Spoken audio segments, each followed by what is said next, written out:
Hi, welcome to my vinyl community channel. My name is Richard. Today I thought I'd show some recent records that I have acquired and talk just a little bit about them. And this will include at least one album that is really hot off the press. Before I launch into that, just a quick thank you to Rob Walker at Let the Music Play channel. Rob pointed out to me that my audio has been low.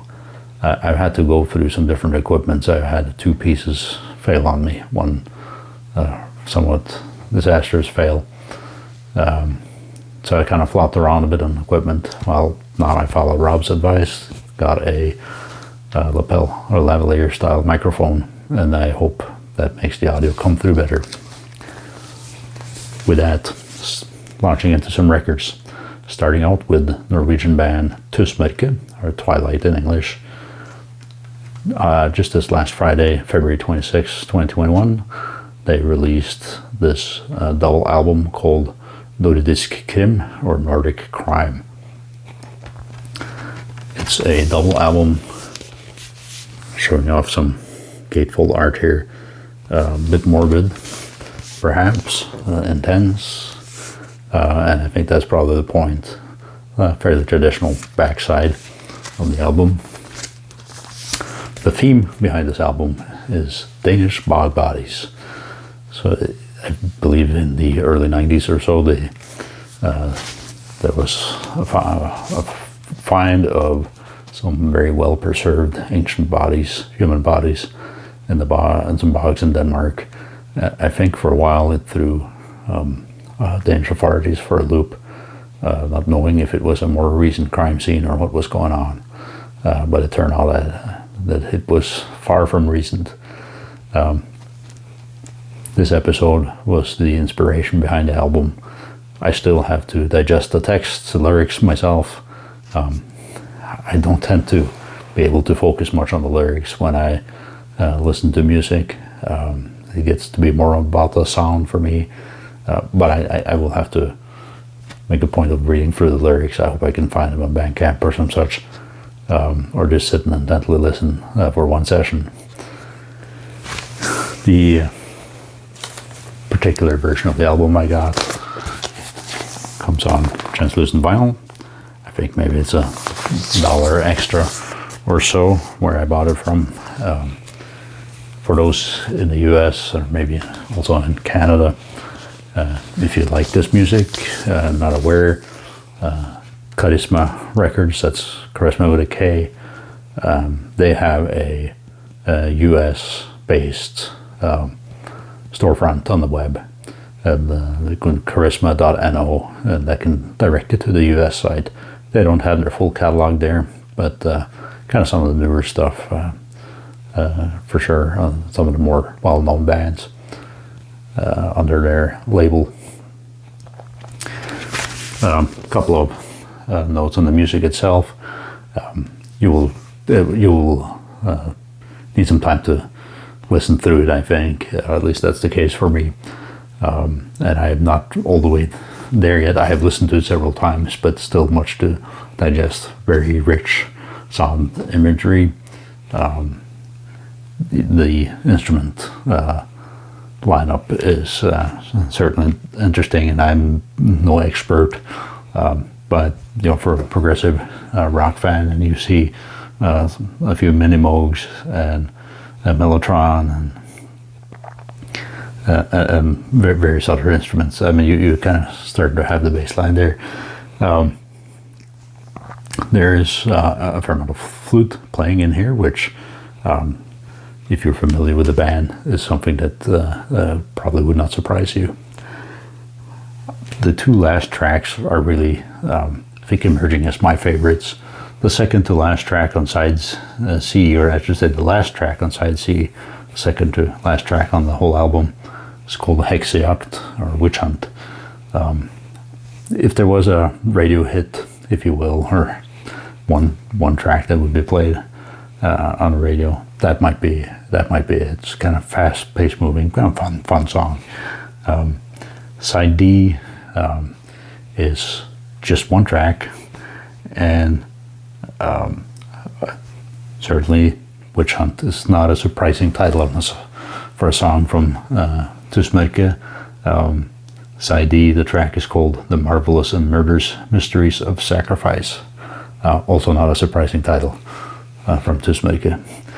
On the cover here, they thank other bands that many of you may have heard about, like Wobbler, Arabs in Aspic, Julesjø, Elsmark,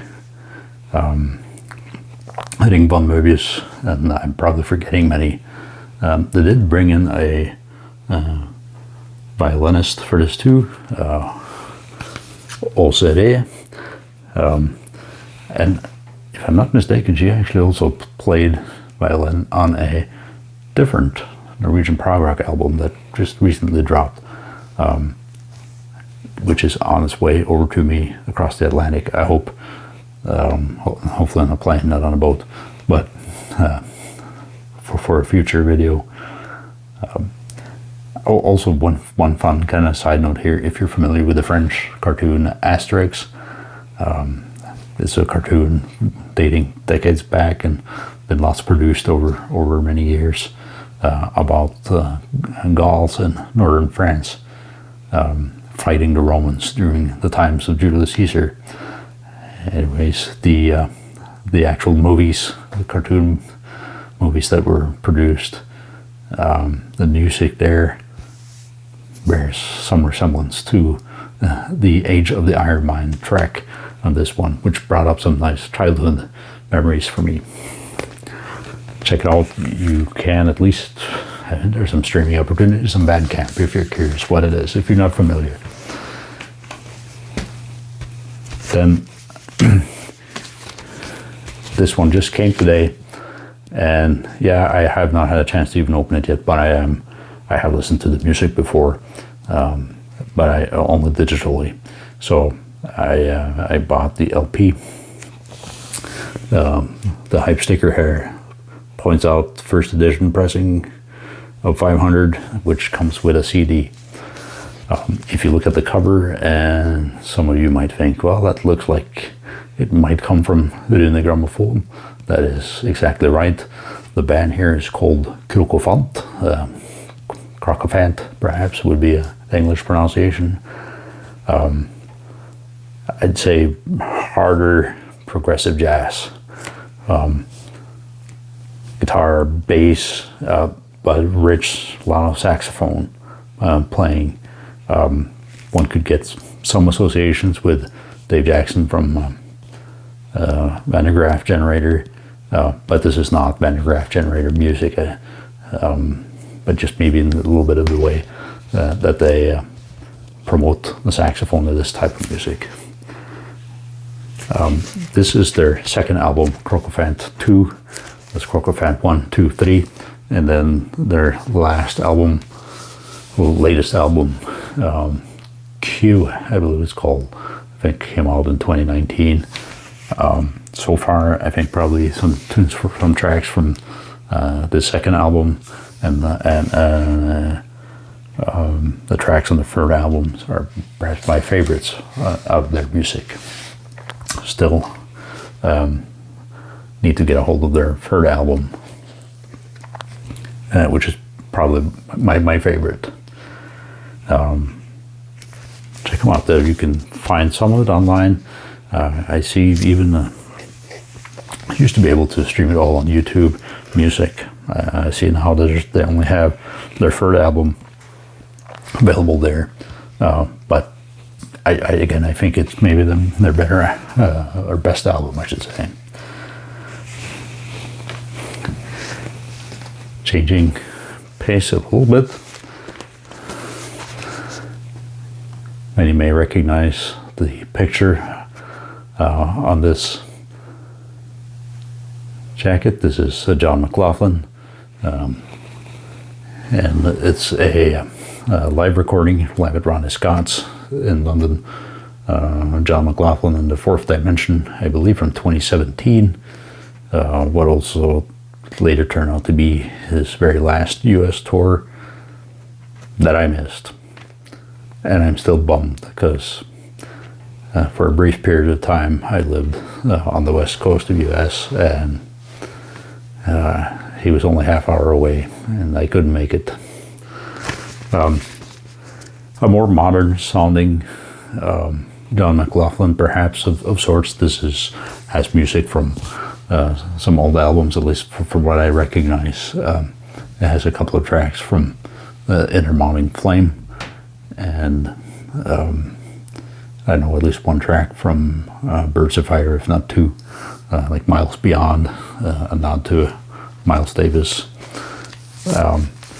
More modern sounding, I said. I think maybe one thing that sticks in my mind, and perhaps it has something to do with certain biases I have in instruments, but I think the guitar sound is perhaps a little less distorted, a little bit more airy might not be the right word, but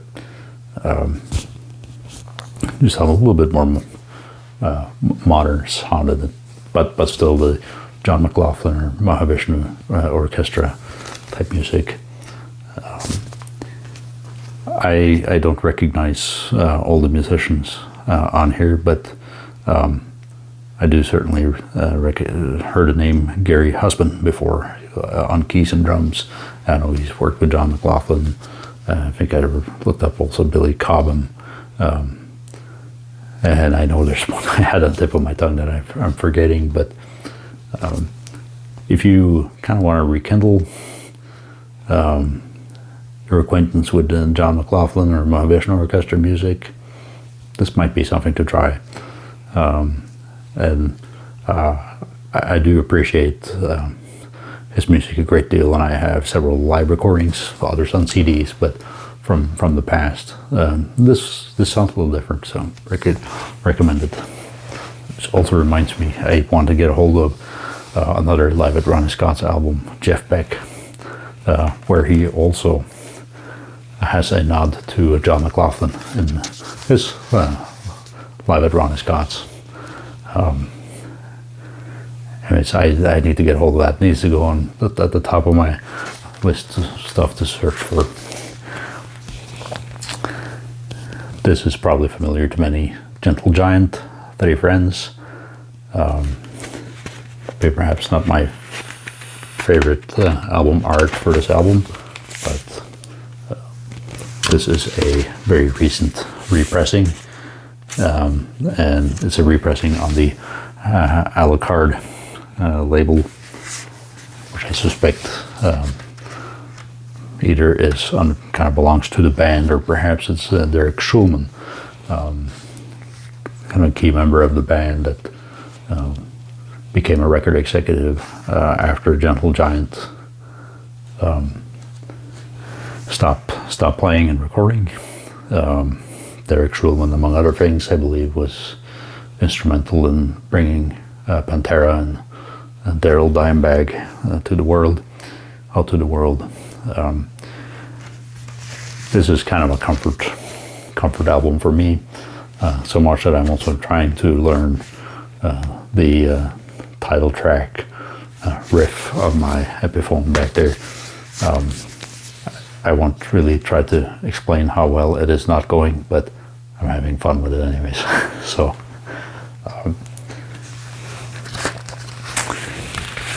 then I will go to an album that perhaps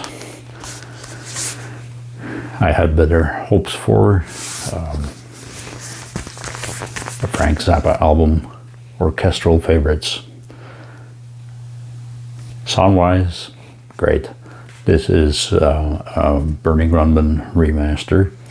Bernie Grundman, I think, remastered a lot of audiophile records, and this is a relatively inexpensive record. I think $16-17 is what I paid for it. It's so very good sound quality. Not quite sure the orchestral versions of some of his songs here are quite my favorite, but it's a bit of a blind buy for me. And you can see here in the vast Zappa catalog. This is, I think, number 27. It says back on here, and I don't know what they're up to now. It was 115 or some such. The tunes on here, some of the titles, Zappa fans may recognize Strictly Gentile, Pedro's Dowry, Naval Aviation and Art, Duke of Prunes, Bogus Pomp. A somewhat relatively shorter album, which may also explain the price, but I think I read someplace that Frank Zappa hadn't really been wanting to release this, and I think it's something that the Zappa Family Trust decided to release. Again, I think not a bad sounding album, perhaps not just my favorite iteration of Zappa's music, even though it is an instrumental album. And there's a long list of musicians here, and I'm a little embarrassed to say that I don't know a whole lot of them off the top of my head and who they are and can talk about them. I certainly do recognize Terry Bozzio's name. He plays drums on this. But if you can see, the list of musicians is quite long on this album. And yeah, I guess it says here too, it's called the Abnukils Emuka Electric Symphony Orchestra, and I don't even know, I'm probably not saying that right. It also says here, it says kind of a disclaimer at the with a listing of all the musicians, not complete but most likely correct list of participants. So those are the albums that I wanted to show today. I hope you enjoyed the episode or this video, and I hope you stay well. Thank you.